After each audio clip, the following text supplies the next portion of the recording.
Hey, sports card fans, it's John Wade Boggs fan. Hope you're all doing well. Seeing that it is the end of 2023, I thought I would do a recap video. Now, at the beginning of this year, I set both hobby and channel goals for myself. So I thought I would go back and take a look at what those goals were and see if I met them or not. So let's get right to it. Again, this is going to be a recap of the goals I set for myself and to see how well I did. First, we're going to start off with my card collecting goals. All right, the first goal I had set for myself was for my Wade Boggs collection and to see if I could reach 5,500 different cards.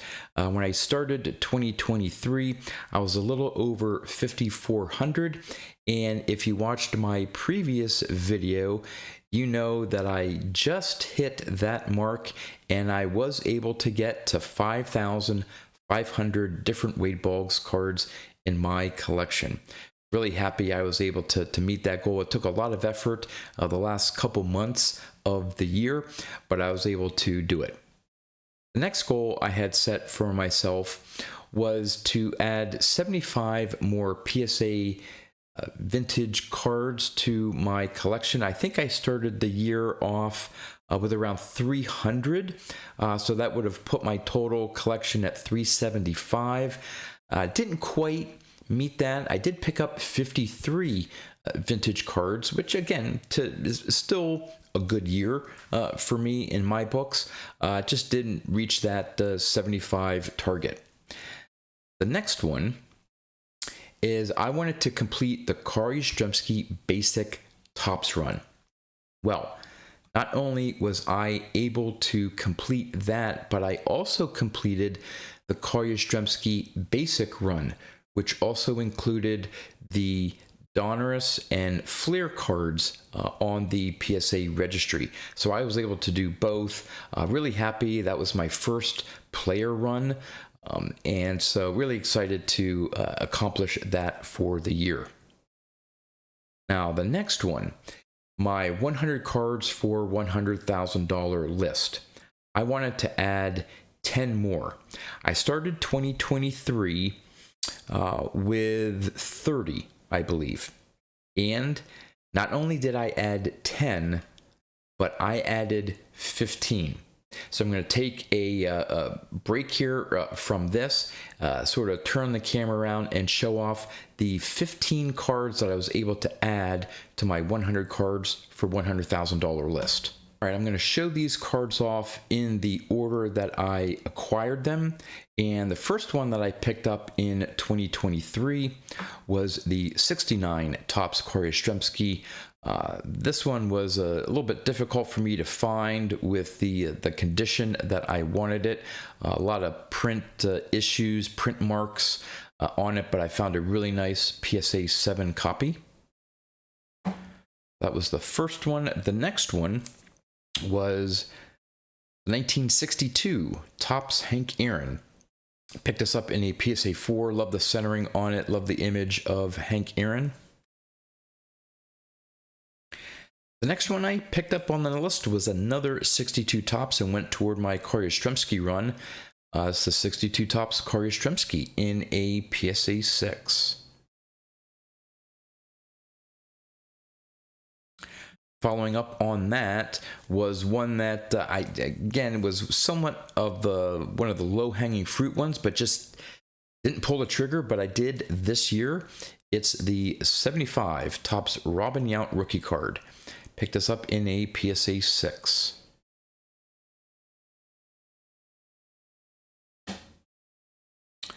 Then the next one here was the 55 Topps Harmon Killebrew rookie card in a 3.5. Like the centering on it, the colors, there are no creases, just a nice clean card of a really cool Harmon Killebrew rookie card. The next one is one that I had in my collection years ago. It's one I sold, one that I regretted selling. Really glad to have it back in my collection, and that is the 52 Bowman Worn Spawn. Picked this up in a PSA 4. I think the one I had in my collection is either a 5 or a 6. So again, still really happy to have it back in my collection. Love the centering on it, just that image, that pose, the colors, everything about that 52 Bowman I really love. So there's that. Now we're getting into the cards that I picked up at the National that went toward my 100 cards for $100,000. So these, since they were all picked up at the National, I'm just going to go in chronological order, the newest card to the oldest card. So first was the 66 Topps Hank Aaron in a PSA 4.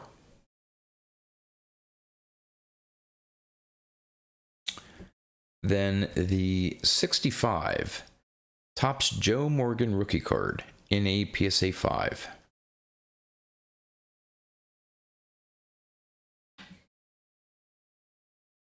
Next was the 64 Hank Aaron. I did fairly well with my Hank Aaron run. Still have quite a few to go, and a lot of the older ones, the more expensive ones, including his rookie card. So not sure when I'm going to be able to complete that player run. Next one here is the 61 Topps Juan Marichal rookie card in a 3.5.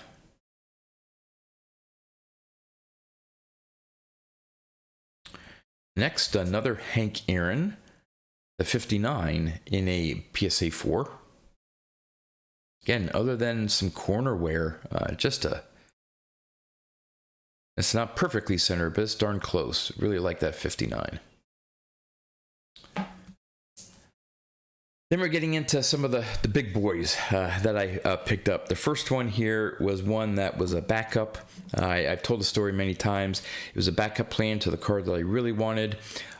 Didn't expect to get both the one I wanted and the backup, but the backup here was a 54 Bowman Mickey Mantle.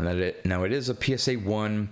There's definitely issues in it, but just overall, it fit my budget. I could have tried to go for a higher grade copy in lieu of the other card that I'm going to show next, but that one took priority. Still amazed that I was still able to pick this one up rather than wait another year, try to save up more money to maybe get a 2. I didn't think it was worth it. Overall, I'm very happy with that 54 Bowman Mantle. And the next one was the big purchase for the year, not only the National, but for the year. The 54 Bowman Ted Williams in a 2.5. Didn't expect to get such a high grade copy. I was looking at a maybe 1.5, a 2 at the most. But got a good deal that I felt on this 2.5. Love the centering. If it's not my favorite card in my vintage collection, I'm not sure what other one would top it. So great year for me in terms of picking up some vintage. The last two, there's two more. The 53 Bowman Color Warren Spawn in a PSA 4. And the last one, another Warren Spawn, his 48 Bowman Rookie in a PSA 3.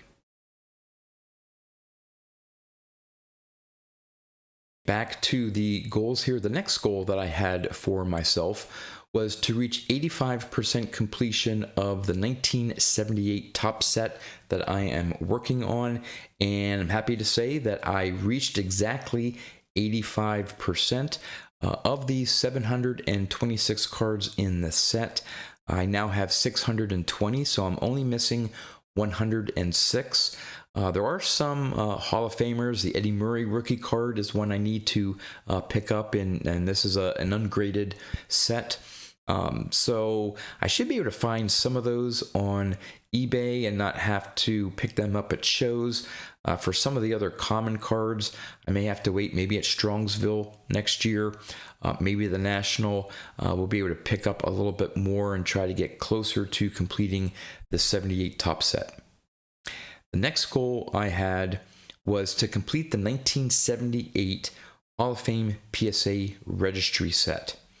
And finally, after working on this for probably 2 years, I would say, it was down to just a couple cards that there's not a whole lot of population in the grade that I wanted. I was mainly looking at PSA 8s, and the last one on that list was the Jim Cott, which only 9s were showing up that were going for a crazy amount of money. Picked up a PSA 8, paid a little bit more than I had wanted to, but knowing there aren't too many 8s out there, I bit the bullet and did it, and was able to complete my first set sort of registry of Hall of Famers.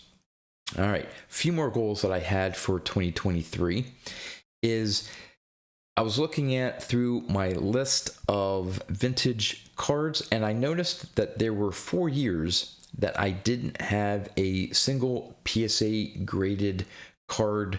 Again, I'm collecting Hall of Famers, so I didn't have Hall of Famer graded from any of these 4 sets. I needed a 48 Bowman, a 54 Bowman, a 55 Topps, and a 63 Fleer. Well, I managed to meet this goal as well. The 48 Bowman, of course, was the Warren Spahn rookie card. I picked up 2 54 Bowmans, the Ted Williams and Mickey Mantle. 55 Topps was the Harmon Killebrew rookie card, and as part of the Karl Yastrzemski regular run, it included his 1963 Flair card, so picked that one up as part of the Karl Yastrzemski run. And I think this was the last goal here I had for the card collection goal, so to speak. It wasn't part of the card collection so much as just the hobby itself. Attend the National and more shows. Now, I'm giving this one sort of a neutral. I did attend the National in Chicago, of course, but I wasn't able to attend any other shows during the year. I'm not too far away from the Philly show. 2 years ago, I attended a show out in Pittsburgh, so there are some shows not too far away from me, but just didn't get around to attending any of them. So I give myself a neutral. Didn't quite totally meet the goal, but I partially met it. And I think, yep, we have another one here. Add more complete sets to my collection. Technically, I did meet that goal. It was a pretty vague goal.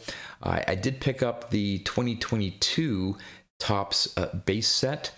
I had picked up 2 Walmart factory sets, one that I didn't open, and the one that I did open was the Gold Star Parallel. So I actually didn't have the base, so I went out and purchased the base 2022 set, and I did buy 2 of the 2023 Topps Walmart factory sets. Again, kept one sealed, and the one I did open was a base set. So I did technically add the 2022 and 2023 Topps complete sets, not the updated, not the update set. Need to add those as well, but the Series 1 and Series 2. And yes, all right, so we're on to the channel goals that I set for myself for the year. The first one, honestly, I don't know why I put it as a goal. I said that I would like to have my channel reach 2,000 subs. Honestly, it's out of my control how many people subscribe to my channel. So I didn't reach 2,000 subs, but as of this recording, I'm nearly at 1,700, which again is fantastic. I can't be happier with the growth of my channel. I want to thank all of you who subscribe to my channel, watch my videos, comment on my videos. I really appreciate it. I do it for the fun of, I enjoy doing these videos, but it's nice to know that the members of the card community out there, those who like to watch YouTube videos related to sports cards, mainly vintage cards, enjoy my content. So it's a nice feeling. So again, thank you to all of you who subscribe to my channel and watch my videos. Another channel goal I had for myself was to get more involved with fellow YouTubers. Well, in 2023, I teamed up with Don's Field of Dreams cards, and we started our Two Guys, One Hobby video series where we invite a guest on, talk about various topics in the hobby, get to know them, their collecting style, what they're into, and so on. It's been really fun.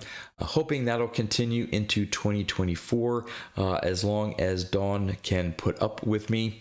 I was also on a few other YouTubers' channels. They invited me on to do different things, so I really appreciate it. Thank you to all of you who had me on your channel for various topics. So I did meet that goal. The next one, to respond to all the comments on my videos. Now, if you've left some comments on my videos, you know that there have been different times during the year that it's taken me a little bit longer to comment back or to reply to your comments. I want to try to do a little bit better job in 2024. There were times that just things, I fell behind. Things came up, and there were times it was maybe 3, 4, 5 days before I replied to a comment. I have read every single comment that you have put on my videos. I really do appreciate you commenting on my videos. And again, if it does take me a little bit of time, if I don't reply right away, know that I will. Obviously, as my channel grows and if I get more views on my videos and more comments, it's probably going to be harder and harder to reply to everyone. I'll still do what I can. It'll still be a goal for me in 2024 to reply to every single comment, because you've taken the time to put a comment on my video, and so I want to reply, even if it's just to thank you. So I was able to do that, even though, again, I fell behind a little bit and then got caught up. The next, keep watching content of other YouTubers. Yes, I did that. Obviously, I'd like to watch more. There's only so many hours in a day.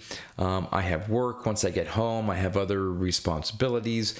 There's creating my own content, replying to comments. And so whenever I can, I try to get on, check out some videos. Every single video that I watch, I make sure I give a thumbs up. So I don't always comment. That may be a goal for me for next year, to actually get more engaged and actually put a comment on more videos. But just rest assured that if I did watch your video, regardless, I gave you a thumbs up. And the last one, it wasn't really a goal, but in May of this year, I had the thrill of a lifetime, and I actually got to interview on my channel Wade Boggs. He was gracious enough to do the interview. I think the video lasted almost 40 minutes. We talked about a whole bunch of things. If you haven't had a chance to check that interview video out, I may place a link to it in the description of this video, so you can go check out that Wade Boggs interview. So there you go. All in all, I think it was a really good year for me within the hobby, for my channel. I couldn't be happier with how my channel has grown, as well as my vintage collection and my Wade Boggs collection. Can't forget about that as well, of course. Looking forward to 2024. I'm going to be doing a video probably right at the beginning of the year with my goals for 2024. I already have a good number down. I did a video maybe 3 weeks ago about losing my focus. Well, I think doing that video, seeing all the comments from that video, just actually put me in the right mindset. So I've taken that time to really think about what I want to go after in 2024 in terms of my collection, mainly my vintage baseball card collection. And I think I have some pretty good goals that'll definitely keep me busy, keep me focused, even though it's a fairly broad range, but it'll allow me to move and pivot as I find cards that may be available. And if I get stuck somewhere, I have some other projects that I can pick up and work on throughout the year. So with that, as always, I appreciate all the views, all the comments, all the interactions that I've had with all of you out there in 2023, and I'll catch you in 2024.